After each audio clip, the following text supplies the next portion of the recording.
We are not just in Two Rivers today, we are also in Bloomington, Indiana. And Alexander is going to discuss his upcoming show, his research, his work, and he's also going to share the Indiana University type collection with us. So I have to admit, I first saw Alexander's work in Manitowoc, Wisconsin. I had just started working at Hamilton, and a local gallery had this really beautiful show of work. My husband is a fine artist, and we absolutely loved the mix of letterpress printing and fine draftsmanship. So I've kind of had a lovely little fan crush on Alexander's work. And it's really great because once I got more involved in the letterpress community, getting to know him has been great. If you don't know him, he utilizes letterpress printing and drawing mediums to explore relationships between humans and animals. He completed his Bachelor of Fine Arts in two-dimensional art at the University of Wisconsin-Stevens Point. So I am a Indiana to Wisconsin transplant. He is a Wisconsin to Indiana transplant. And he received his Master's of Fine Art in Printmaking at Indiana University. His work is represented throughout the United States and internationally, and he's participated in numerous residency programs, such as the Gentle Artist Foundation and the Petrified Forest National Park Artist in Residence program. He's currently faculty at Indiana University, where he runs Letterpress Studio and continues to create work combining traditional drawing techniques with emerging digital practices in letterpress printing. And having spent a lot of time in that letterpress shop, I'm really excited to see what you shared today, Alexander, because I know there's lots of people on the call who also went to IU or have spent time there. So thank you again for doing this. We're really glad you're here. I'm really grateful to be here, and thank you for that super nice introduction. Yeah, so first of all, I want to acknowledge how excited I am to be here and also how nervous I am to be here. The list of people who have done ham hangs is so amazing. I actually had a dream last week that I had like completed writing my whole little lecture for ham hangs and did a really, really good job. And then realized when I woke up that I hadn't and panicked and got started. So I hope that this is a good lecture and everybody enjoys it. I'm going to start by sharing my screen, if that's okay, Stephanie. Cool. All right.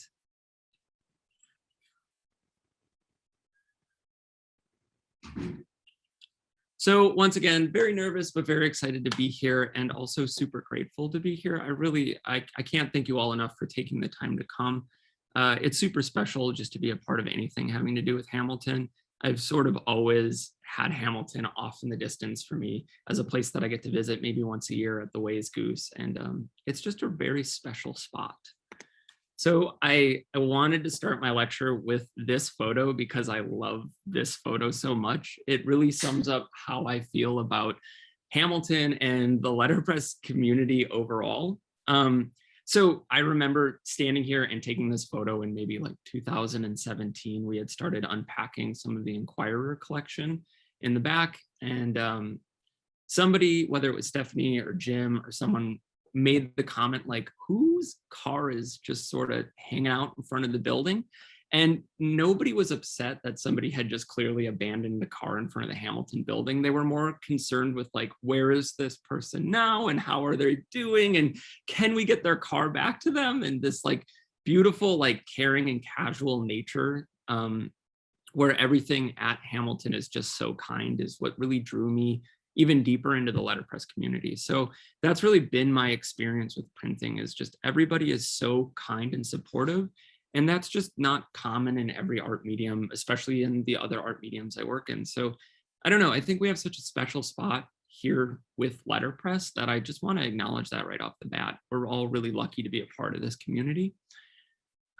Also, because this is a ham hang and they're sometimes casual and sometimes more structured, I do really want to invite anybody to butt in with a question. I know it sometimes feels rude or weird to step in with a question, but if you see something and you want to share some knowledge, that would be awesome, because I feel like the conversation will just be better if it's not just me talking. But also feel free to sit back and just listen to what I have. So whenever I teach letterpress, I feel like I spend a lot of time sharing with my students what not to do. But whenever I tell them not to do something, I tell them about the time that I did that something and broke that thing. And this is why you shouldn't do it. Letterpress printing for me has always been this kind of beautiful amalgamation of faking it till I make it, having just about enough knowledge to do trial and error things, and occasionally having a little aha moment that makes me feel like a genius, usually only to realize there's an even easier way to do it later on. There's also this underlining goal for me when I'm working with letterpress printing, which is just to share knowledge and improve spaces. I think I've been really uniquely set up to and just taught to manage spaces and make spaces better and more accessible to students. So that's one of the things that I try and bring to our community here at IU is I want our space to feel like a space for any student, whether they have a ton of typographical knowledge, no typographical knowledge, no letterpress knowledge, or a ton of letterpress knowledge. I want them to find a thing that they can connect with. Yeah, so I often feel like I have no clue what I'm doing in the shop, even though I've been working with letterpress for a very long time. But with the resources around me and the people in this community, I've been able to figure it out. And kind of speaking to the idea of just sort of figuring it out. I don't know who here knows the letterpress based or the Wisconsin-based letterpress artist Karen Heft, but she's a bookmaker, paper maker, and just all around wonderful person who I sort of hold responsible for getting me involved in letterpress printing. And also it's her fault I own all this heavy crap now. So, and I have no money because I keep buying type. But Karen taught book arts at Stevens Point, Wisconsin, where I got my undergrad degree. And she saw in me that I was really, really interested in letterpress printing. I had been drawing the whole time I was in school and really stuck with that. But there was something about letterpress that really sucked me in. So instead of being like patting me on the head and giving me a good grade and sending me off, she invited me into her home for a summer to help her rebuild her shop and kind of clean up her space. So the deal was I would trade work time for press time. So I would come in around 8 and work till noon, and she would usually give me lunch and coffee and other things. And then I would work from 1 o'clock till 4 o'clock on the press doing whatever I was working on at the time. And that's really where I generated all the work that Stephanie would have seen at that gallery, I don't know, 10 years ago, long time ago. But Karen always let me ask a lot of questions. And for those of you who haven't worked with me before or spent time with me in a shop before, I ask a lot of questions. I get really excited and focused on something, and I'll just keep asking why or whatever and driving people crazy. And Karen kind of adopted this method with me where she would just tell me to figure it out. And she'd just look at me, shake her head and say, figure it out, and walk away. And Karen is this wonderful woman. So I wish I could impersonate her voice. But that's basically what I've been doing with letterpress ever since. I've just sort of been figuring it out when I can. So after working with Karen, I set up a little letterpress studio of my own in Stevens Point, Wisconsin, where I would print posters for distilleries or annual conference posters for whatever was going on in town, and really just play with type and learn the basics of typography.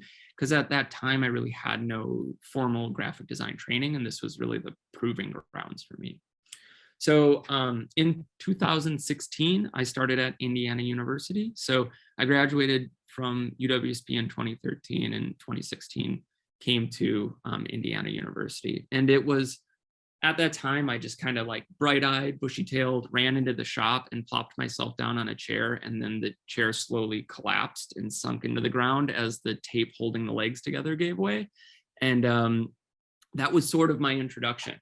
I was standing in this beautiful type shop that had this long list of amazing artists and designers who really wanted to contribute to it and be a part of it. But it was one of those times when it needed a little bit of extra elbow grease. So I have been extremely fortunate to have more time than most other people to really live in and work in this shop. I started here in 2016 as a GA and did the GA ship for 2 years. And then I taught in the letterpress studio teaching letterpress, and then eventually was hired by IU and have spent the past 3 years continuing to improve on the shop. So I've just had so much time to dedicate to this space. It's become really a passion project for me. I don't know. But once I popped back up in 2016 and got my feet under me, like metaphorically and figuratively, I learned how to fix things in the space. So I taught myself how to weld and put all of our chairs back together and got working on this space. So I can't stress enough that I'm going to talk about a ton of things that have happened in this space, but they aren't things that I did alone. There's been a huge amount of support when I was a GA from Paul Brown and David Wolski, and other extremely wonderful mentors. And Indiana University overall is just an exceptional place to try and build a community because there is so much support for that. So I remember taking this photo in 2016 and standing in the shop and being super excited because there's so much stuff in this space. There's more than any printer could ever want or need. But at the same time, the shop really needed a little bit of elbow grease to kind of come back together. And I'm exceptionally energetic and also a bit greasy. So it was a perfect marriage. So I spent most of my undergraduate degree, my graduate degree in the GA-ship, cleaning presses, distributing type that had been left in galley trays, and arranging and rearranging the space, really with the help of David Wolski, who, I mean, we all know David's amazing. So that was really an incredible experience. And this is, as I said, the shop in 2016, and this is the shop now. So we've spent a ton of time on this space. I certainly didn't do all the work on my own. It has been a product of countless hours of GAs doing things that nobody wants to do, and students volunteering and helping to label cases and do some really wonderful things in the space. Our graphic design area now views our type shop as the hub of our program. So we've done a lot to update it. We've put in new tables.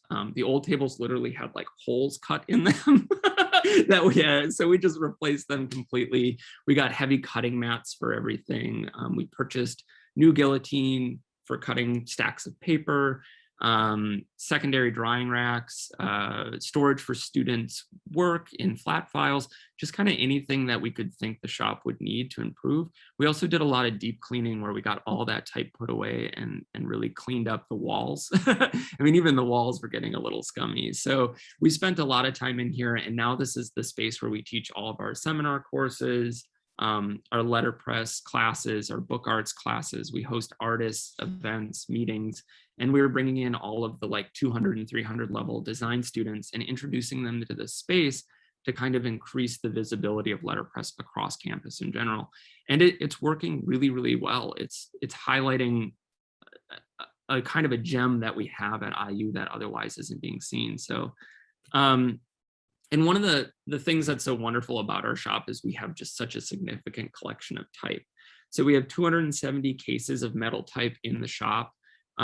So 54 cases of Universe, 14 cases of Centaur, 14 cases of Spartan, 12 cases of Balmer, 9 cases of Gothic Condensed, and another 10 cases of Garamond with some Dante Bedoni and a bunch of other stuff mixed in between. So the shop is beautifully outfitted. And the reason we're so clearly aware of what we have in the space now is the effort that students have put into the space. So 3 years ago, I started, when I was first hired as faculty, this project I call the Community Project, where students in the letterpress class just learned to print by making something to improve the space. So for the past 2 years, we've been focused on printing these labels where students just print uppercase ABC and lowercase ABC using the type that's actually in the type cases and then labeling the fronts of the type cases. And this has been extremely beneficial to the students who have less typographical knowledge. So you bring in an introduction student who thinks letterpress is the coolest thing they've ever seen, but they don't know the name of really any type. So to be able to visualize it on the front of the cases is really making the space something that a student feels like they can use, which I'm very excited about. And this year, we're taking all this labeling one step further by asking our students to actually identify the type. So they're opening up cases and identifying what type is in there. Some of our cases are labeled, but many of them aren't. Labels have fallen off, disappeared. I mean, just kind of the standard things that happen in a big shop. So students are required to either make a label that identifies the type or use what's existing and confirm that it actually is the type that's in the case. So once they figure that out, they have to print one with the point size, name, and weight of the type that's in there. And they also are required to kind of take notes on the cases, which I love this. This is in progress right now, but the naming convention is so great. So it's nasty as AF, quasi nasty, sort of nasty. I think there's like a semi nasty lower down, but they just get to tell me like, this is what the type case looks like. And some of them take the time to actually clean them up. But once they've done all this labeling, type identification, they need to then go in and print a type specimen sheet, choosing whatever their favorite case in the shop is. So we're now printing type specimen sheets that are hung throughout the shop that do a little bit more wayfinding and help our students figure out where things are. And also it continues to make the shop even more accessible for our students. That's kind of the name of the game for us, is like, how can we get students to love this space and feel ownership over this space? And it's been super successful. Our students learn to print and they feel like this is their space. They want to hang out in here now, which at least some do, maybe not all of them, but some of them have really fallen in love with it. And I really like that I can pop in and find students kind of nestled into the shop, peeking into a case every now and then. It's also just such a spectacular way for us to highlight how beautiful all this type is without expecting somebody to come in and look into each case. Additionally, people aren't putting things away wrong because they actually know where things go, even if they lose their galley tag. And when things are getting put away wrong, students are taking initiative in cleaning up after it because they understand how big of a pain it is to keep this space looking the way it does. So I do also want to acknowledge our GAs, mainly Susanna Herman and Amanda Duba, for all the work that they did. Initially, this project started as something that they were just doing. So printing labels for our wood type and then laminating them and adhering them to the front. So it was just so much work, and they really just killed it. And I'm super proud of them. So I wanted to make sure everybody knew their names. But we have 77 cases of wood type. Many of the cases are extra large and have more than one complete font in them. And the majority of our fonts are complete and in really, really good shape. So our space is getting used more and more by students. All of our MFAs and BFAs have 24-hour access, and they're starting to print materials for other schools across campus. So we're getting lots of collaboration with different schools, and we're starting to reach out more and more, which is really exciting. In our shop, we also have 3 SP15s. These are in perfect running order right now. I still mess with them all the time, you know, because they're old machines and I love to play with them, but they're beautiful and working perfectly. We have a Universal 3 with the fancy adjustable bed, which quickly becomes the classroom favorite. We have a Universal 1, which will always be my favorite because it's tiny and cute. And then we have the 325G, which I do most of my printing on. So like I said, our presses are in excellent shape. They just need routine maintenance. I've had to switch out some electrical switches on a few, which has resulted in me only being electrocuted once. So I'm pretty proud of that. But everything is working really well. We also have a large foil stamper, which we've been doing some projects with. My friend Brian Beidler, who's a bookbinder, just recently did this for another artist. It also needs some electrical work, but it's doing its job. So, and it's not burning down the building, so I'm not too worried about it.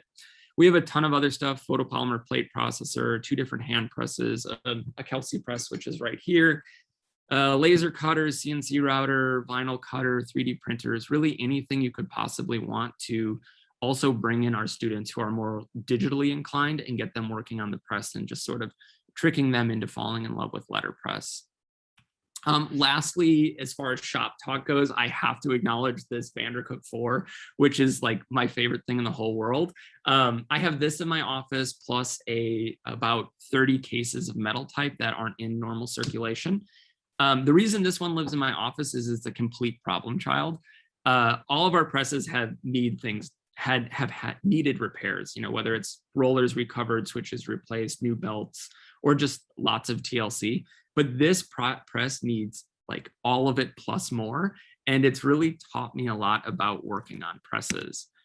It also has taught me to hate whoever printed this on it because they didn't clean anything but the visible portions of the rollers, and I still kind of want to punch them. But it's an amazing press that just has been a little bit neglected, and I'm really grateful for having the opportunity to like learn how to rebuild it. I'm also really grateful that I have a background in working on other machinery, like mostly motorcycles with my friends, but that's taught me how to do things like free up these bolts and adjust things that I otherwise wouldn't know how to adjust. So I'm really proud of all this work that's happened on this press, and I hope in the next like 2 years it'll make its way down into our print shop and allow us to have another press for our students to occupy. So our shop's always growing, and I'm very proud of it. So at this point, I really want to jump over and talk about my personal research and what I've been up to. But before I do, I also want to say that IU is a pretty awesome place to get a bachelor's degree or a master's degree. I know a few people in the room have done just that. So if anybody out there is an educator or knows somebody who wants to continue their letterpress education, we do offer really great funding for our master's students. And I would like to start bringing in more visiting artists as things get safer. So if you're also one of those people who's in the room and would like to come visit and print in our shop, please reach out. I'm always available through my email and my website, which are both just Alexander Landerman. So reach out at any time. But if anybody has any questions about the space or the shop, I'd love to chat about them now, or we can just jump into my personal research. Yeah, we'll give everybody a minute if anyone wants to speak up. I went to grad school there. I know there are past instructors and other students in the room as well.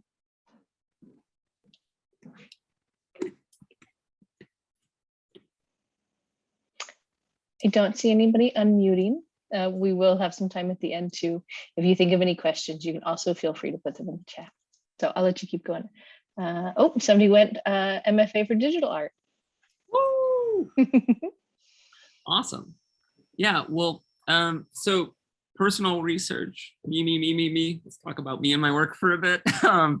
So this is a detail shot of an in-progress drawing that I recently completed. And I think a lot of us are letterpress people and printmakers that are in the room. So process gets really, really exciting. So I'm gonna kind of talk through my process before I talk about my concepts. And if anybody's really interested in anything that I'm making and wants to talk more about it, like I said, just reach out. But yeah, so let's talk about how I make stuff and then why I make stuff. So all my drawings really start as pencil sketches in sketchbooks. So generally they're not super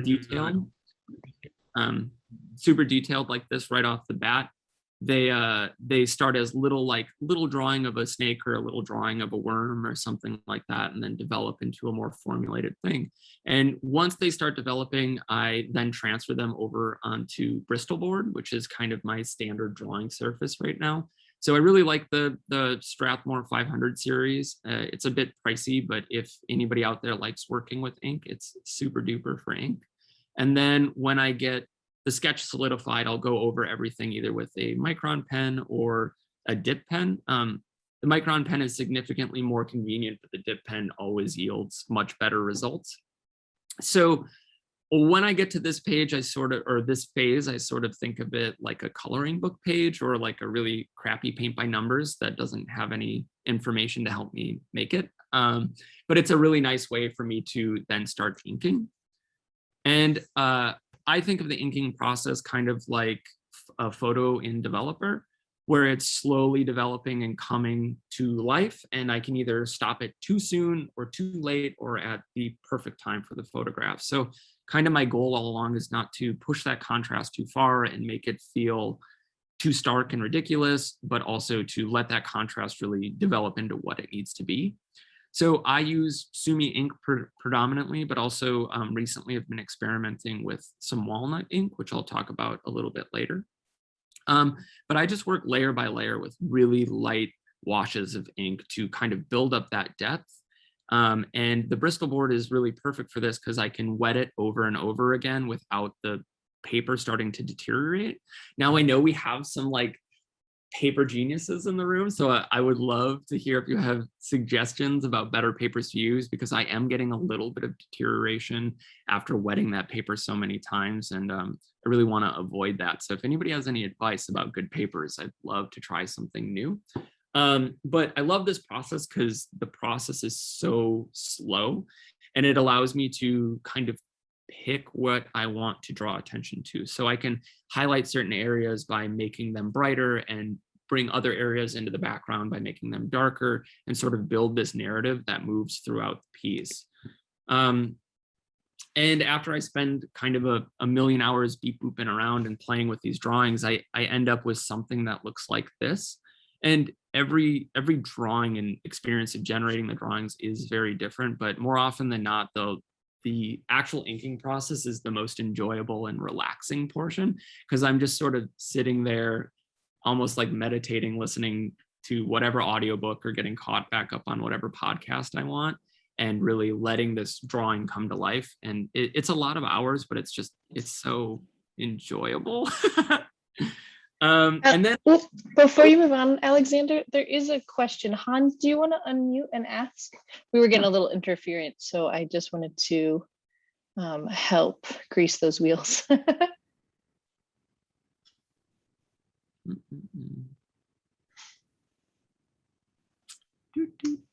Hans, do you want to unmute? I didn't quite get your question. Okay, we'll follow up towards the end. Okay, keep going. Thank you. Sorry about that. No problem. So obviously, like, this is all about letterpress, so I wanted to talk about letterpress too. So because I'm drawing at such a big sheet size right now, I'm working predominantly with the Vandercook 325G in our shop, because the press bed is 24 inches by 24 inches and my drawing sheet size is 22 inches by 30 inches. So I'm able to actually pull that through the press just fine. I do really want to start working larger. A lot of my drawings in the past have been pretty massive, but I don't have access to like a giant sign press. So if anybody out there is, wants to give me a sign press, I will repay you with drawings of dead things and my eternal gratitude and sticks I find in the woods and whatever bits and bobs you'd like. But right now I'm working mostly on the 325G, and this is a more, I guess, standard edition of letterpress to my work. So using metal type and printing the scientific names of the animals that were seen present in this drawing. So the drawing is currently on display in the Grunwald Gallery, which is why I don't have great documentation of it, because I literally finished it, framed it, and got it to the gallery. But in a few weeks, it'll be up on my website if you're more interested in seeing what it looks like in its entirety. But the piece and the concept behind the piece is really all about my last year and a half of life, I guess. So, excuse me. I started working on this piece like midsummer of last year, or I started working on this piece right before COVID began and finished it up kind of midsummer of this year. And initially the drawing is for a show poster for a band that's touring, and they needed a show poster. And I thought it would be interesting to use all of these elements, but also, like all things, it has this personal meaning. So the drawing is full of things that I both really love and really hate in my like local area. So I predominantly, like right in the middle, we see the coyote, and I adore coyotes, but my dog hates them. He's very scared. So whenever we're camping and he hears a coyote, he like hunkers up next to me and is clearly terrified. Then next you kind of see those copperhead snakes floating around. And my dog doesn't ever see copperhead snakes, but occasionally we do, and we're terrified that they're going to harm our dog. Then you have the poison ivy, which is like the bane of mine and my partner's existence all summer. Currently, my left foot is very itchy because I always have poison ivy, and so do they. And then we have the tomato hornworms, which we think are just the most beautiful worms in the world, but also eat all of our tomatoes. So we end up filling jars with them and raising them in our house.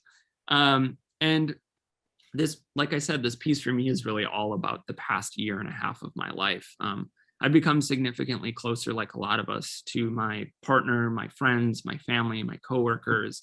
And that's been really wonderful. But this has all kind of happened while I've been continually terrified, disgusted, and shocked about things that are going on around me. And I think that's a pretty applicable feeling. So like I said, this is a very standard edition of Letterpress to my work, but I kind of think we're all here to see the weird stuff and how the weird stuff gets made. So I'm going to share that next, but just to be very clear, I do make a lot of drawings of dead animals. So if anybody is going to be uncomfortable with seeing an image of a dead animal, I won't be offended if you jump off the call a little early. Okay, so getting weird with wood type. This is a selection of drawings that will be shown at a gallery in New Zealand in the next few months, which I'm really excited about. So if you find yourself in New Zealand, which you probably won't because they won't let you in, go check them out. Otherwise, you can see them on my website and the gallery's website, which is the Quirky Fox. But the process, once again, is the part I'm most excited about sharing with everybody. So I'm going to talk a little bit about how I do this kind of masking where the type is able to sit behind the image without damaging any of the type. So the whole process is laid out on my website. So if anybody is like really interested in doing this, you can check out my website and read through it just fine, spelling mistakes and all. And you can also reach out to me and I'm happy to help you. But the beginning starts just like it did before, sketching in a sketchbook, building up that drawing, transferring it to Bristol board using pencil, and then outlining all of it either with a dip pen or a micron pen. And I really like to bring it to the point where I've outlined it with pen before I start printing over it.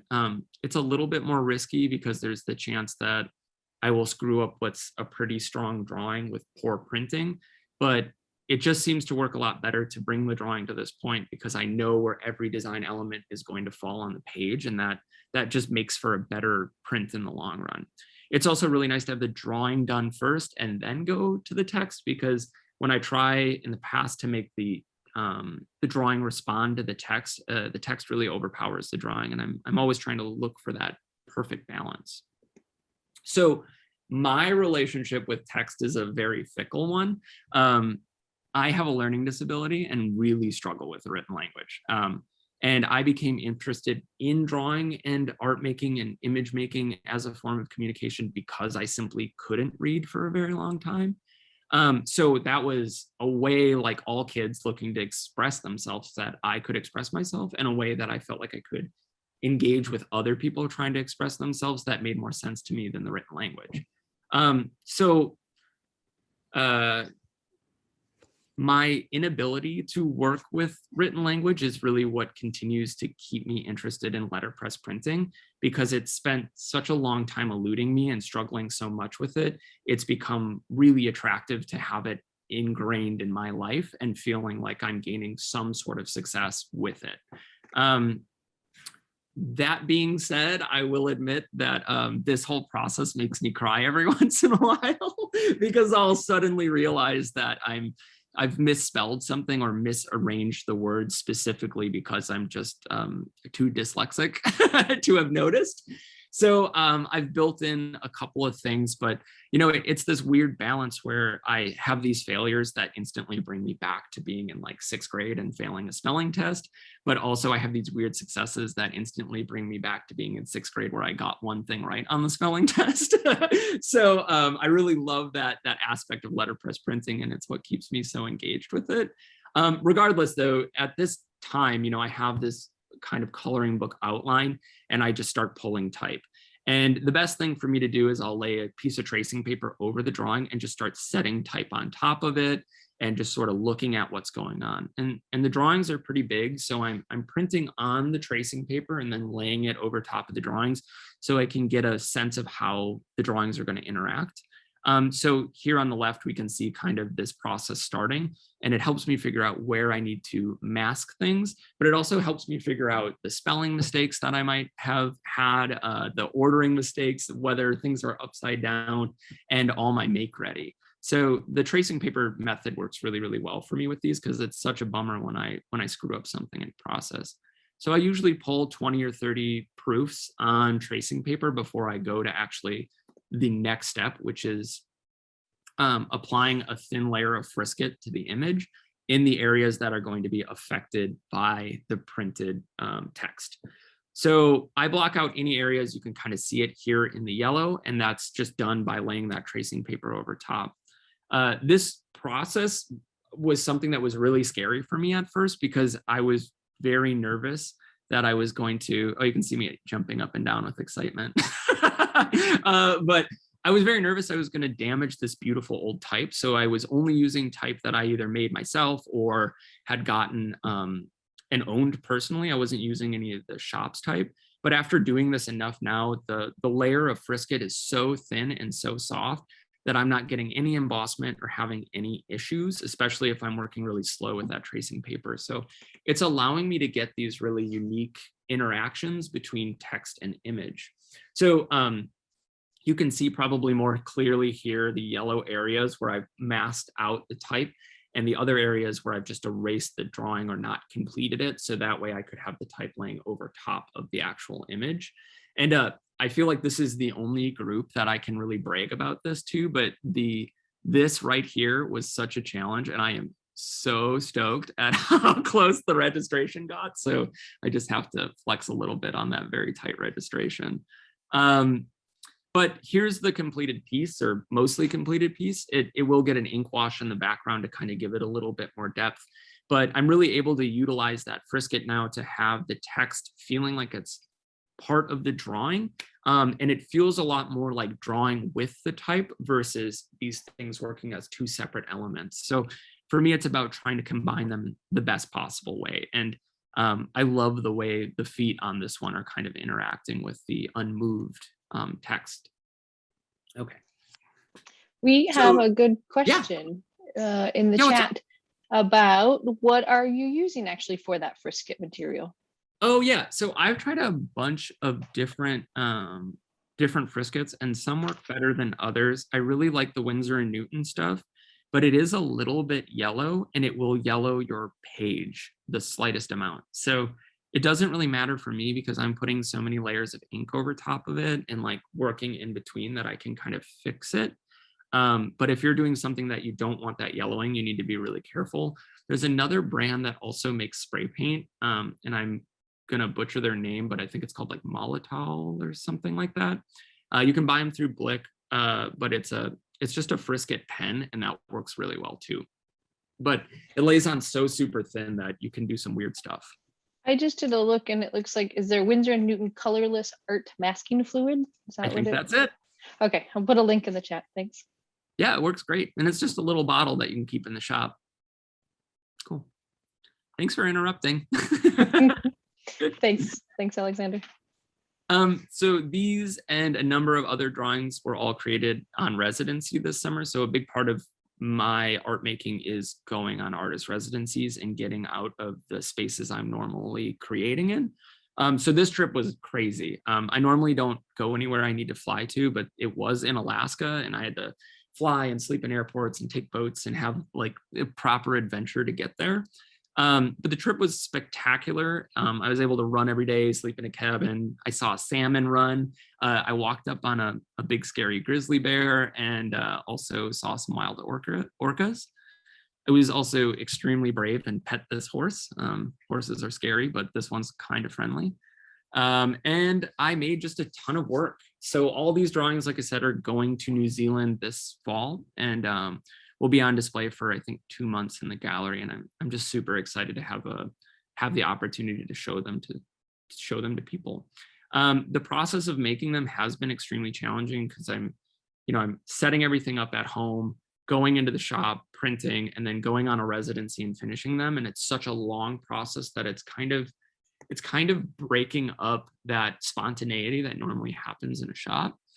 Alderworks was cool because they have some printing knowledge. Actually, Jeff Brady, the person who owns it, owns a couple presses, but they're not currently functional. So there was just no way to do the printing anywhere but at IU. But for next summer, I'm going to be in Lawrence, Kansas at the Art Center. So I actually can use their presses and make all the work in one space, which will be really interesting because I think it's going to let that spontaneity really come back into the work, which is something I feel like it's missing. There's so much planning involved and so much problem solving. But now that I've worked through the problem solving on how to do this, I want to run with it for a while. So I'm really looking forward to seeing how it changes the work, being at a letterpress residency. And if anybody ever thinks of great letterpress residencies, please let me know, because I'm always on the hunt. So kind of the last little thing, just talking more about concept. I get asked where these drawings come from all the time. And sadly, a lot of my references are from animals I found dead somewhere. So whether it be, an entire summer season of running and finding dead rabbits on the side of the road, looking at the small, or the few herons that hang out in pools near my home and the way they're confined to certain areas, or finding dead flying squirrels in the woods. My goal with all this work is to help reconnect people with the natural world around them, and help recognize that although they may not have these interactions regularly, the natural world is still something we need to care about, despite our busy lives. So I feel like I've been very fortunate to grow up in places where I've always been surrounded by wild spaces. And I know that's just not the case for everyone. So it's kind of trying to help remind people that these places really matter and these animal lives really matter, without being too preachy. But not to leave us on a sad note, I did say I've been drawing with Walnut Ink recently, and I really love this photo. This was taken this Wednesday. My partner took it upon themselves to make me Walnut Ink, and dyed their hands brown for the next 2 months. So I think that's a nice analogy for all of this stuff, whether it's the letterpress community, my mom, my partner Lou, Hamilton, or all the people in the room. None of this stuff gets made without like the significant help of my motorcycle friends and every other person I know. So I'm super grateful to get to share my work with you, but also to get to meet everybody. So I'll see you all at Ways Goose, and I'm super happy to answer questions now if anybody has any. I'd love to hear them. Okay. Hello. That was, oh, yep, I'll remove spotlight so we can see everybody a bit. That was delightful. Thank you, Thanks. Alexander. We do have some questions. I'll start with the couple that I saw before, and then again, and if you feel more comfortable, you could raise your hand under reactions. So that's also an option if you feel better being called on. You can still put questions in the chat, and you can still just unmute. But I will start with a couple. Someone asked, there's a couple questions about your paper. First, about your Bristol. They said, and I don't know much about it, so they said his preference for plate or kid in Bristol, but that is foreign to me. Can you talk about that at all? I think it's foreign to me too. Okay. I'd love to hear clarification. I just know I do the Strathmore 500 series smooth, but I would love to know more. Wonderful. Because someone also said, do you ever have any issues with the paper coming up when you do the frisket, or when you remove it? Talking just more about your paper and process. Yeah, so I do, and that is actually so I'd been drawing on Reeves BFK for way too long. Like I just found a paper that I liked, and I was like, this is good enough. I'll just buy it in bulk and only draw on it. So I had been using it for these ink drawings, and it wasn't working. It was like deteriorating in the weirdest way, and I couldn't control it. So I switched over to Bristol. And that has had a tiny bit of the frisket peeling up, but way better than the BFK was. So yeah, I like it a lot. It doesn't peel up if I get the frisket off the same day I print it. Yeah. Well, that's good. I mean, that's good to know. Those are the little things that people come to ham hangs for. Yeah. Now right. they're like, ooh, I now have a new thing to play with, and I know some little tips and tricks with it. Oh, there's clarity. And it was plate surface is smooth, kid is vellum. So the surface of the paper. Cool. Yeah, I used the smooth. I really liked the vellum at first, but that actually peeled up worse than the smooth or plate. Oh gosh, dyslexia. Either way, the smooth works really well for the printing process that I'm doing, even though the paper feels like plasticky and weird. Wonderful. And then there was a question about, you talked about your process a bit, but do you even mind talking more about your word and phrase choices? Oh yeah. So we keep like a running list, just like a Google Doc, me and my partner, and we'll talk about like what's happening with the imagery, or where we found the animal or why it feels so significant. And then we'll try and find a word that doesn't feel too heavy-handed, but also feels appropriate. So, unmoved with the fox feels maybe a little bit heavy-handed, but at the same time, I think people really love foxes and find them really attractive, but people don't really see roadkill the same way. So it feels more like it's easier to walk by a dead fox or drive by a dead fox and not see it. But if you see a live one, it's stunning and moving. So the idea of the word unmoved is the idea that that animal, once it lost its life, is no longer of significance. So, yeah. Great, thank you. So yeah, you just keep going. And it sounds like you have so many other, spotlight for a minute. You have so many other things that you do that and this often is talked about at liberal arts schools, that you don't just do letterpress, you don't just make art, you run or you rebuild motorcycles. And so that helps influence what you do. It all comes together. Yeah, you're very interested in roadkill when you're worried about becoming it. Whether it's running at 6 a.m. or riding around on a bike, you don't want to get squished. Yeah, and then you give inspiration to your work that you didn't even know. Yeah, this weird, I guess, weird fascination with roadkill really started because I drew a dead rabbit and somebody approached me in a gallery, and I was hanging in Bloomington, and specifically told me that they had never seen a dead rabbit hit by a car in Bloomington. And I was frustrated in the moment, but I, played it off like I wasn't. And then kind of realized that it wasn't, they'd never seen it, that they'd never acknowledged it. And I think that I've been kind of stuck on that idea for about a year now, because I think it's really important to acknowledge the things around us that are suffering. So, yeah. Nice. And this is a really nice kind of addition to what you were talking about. Chris says that Strathmore has a great presentation they do on paper and how it's made, and they'll even virtually visit your class and send you free art supplies, which who doesn't love all of that? Well, all of that. Yeah, I will definitely look into it. I'd love to hear more about it. And an interesting question about your production methods. Have you ever considered producing your drawings in lino, maybe using multiple grays? Yeah, I have thought about it, but I think I'm still really attracted to the immediacy of putting a brush mark down. And I think I could really lean into doing more lino cuts, because I like the idea of making multiples for people, specifically that people can have.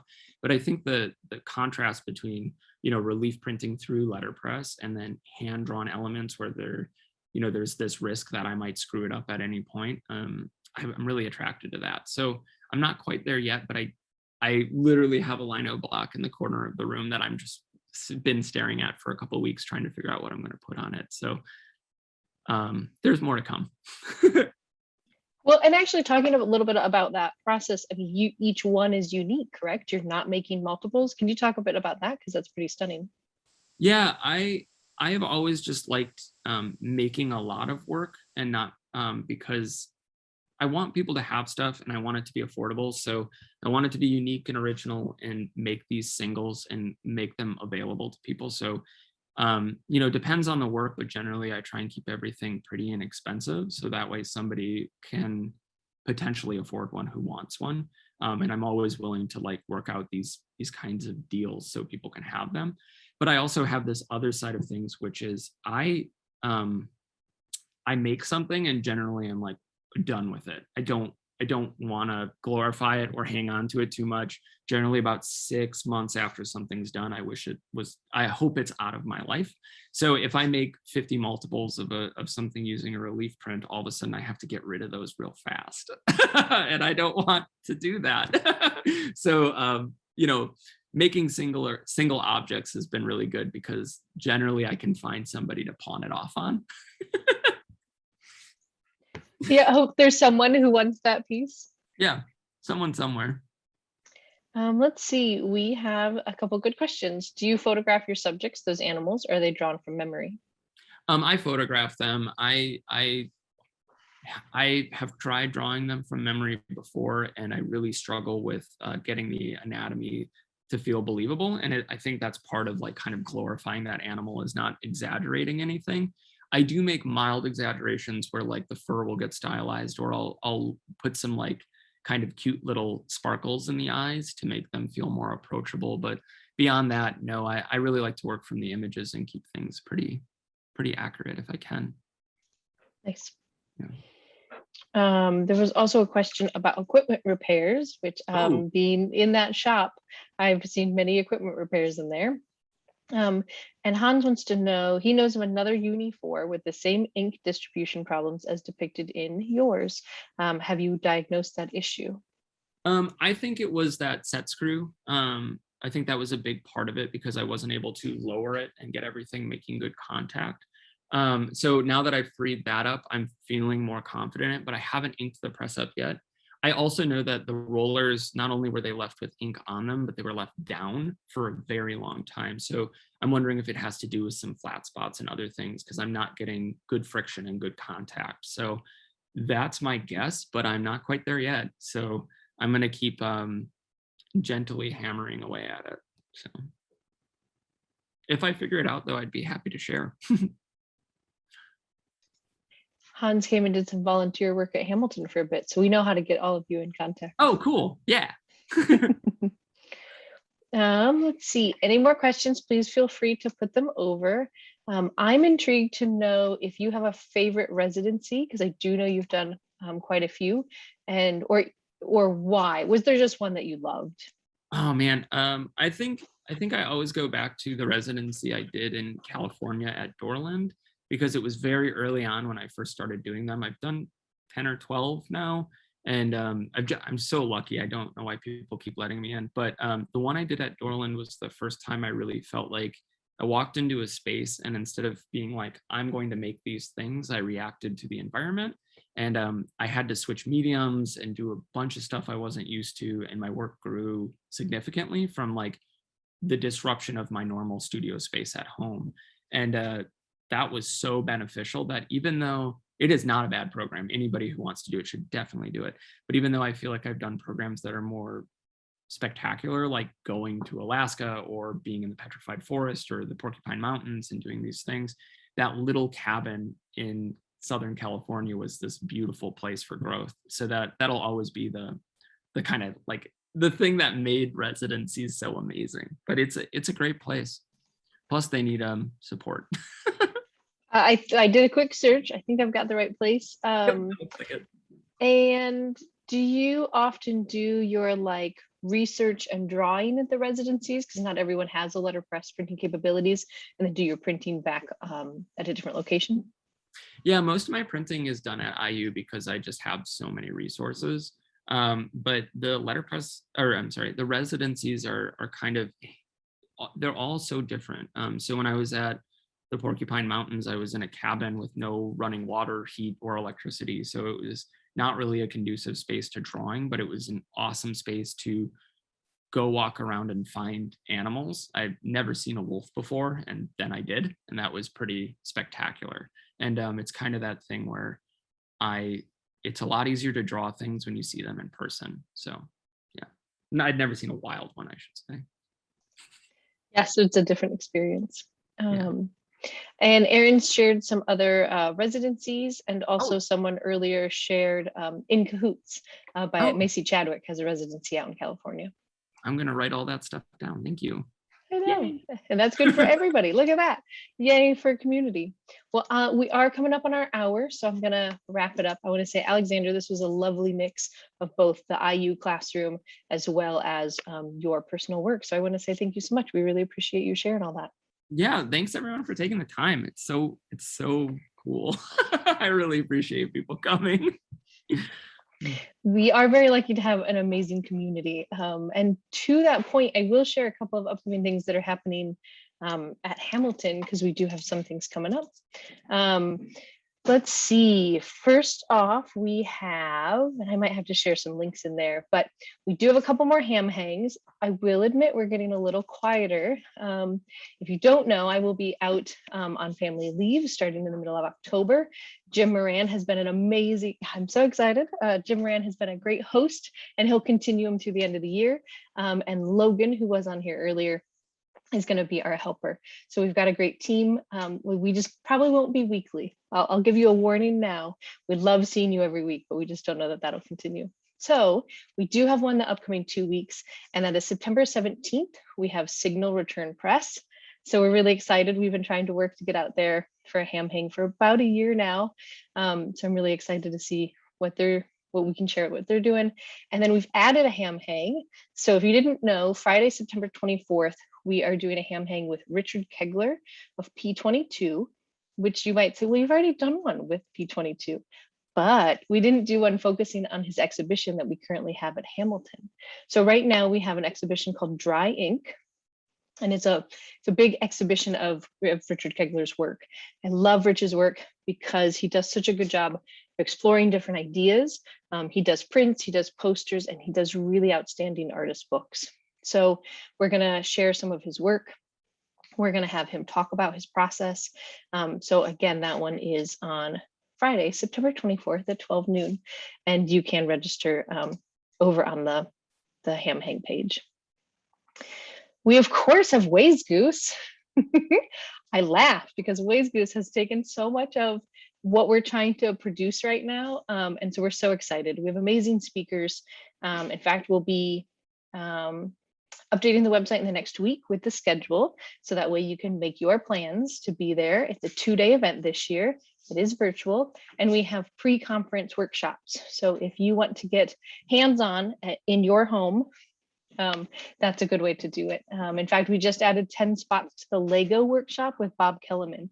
It was full. So if you're like, I really want to print with Legos, 10 spots are added and you're the first to know.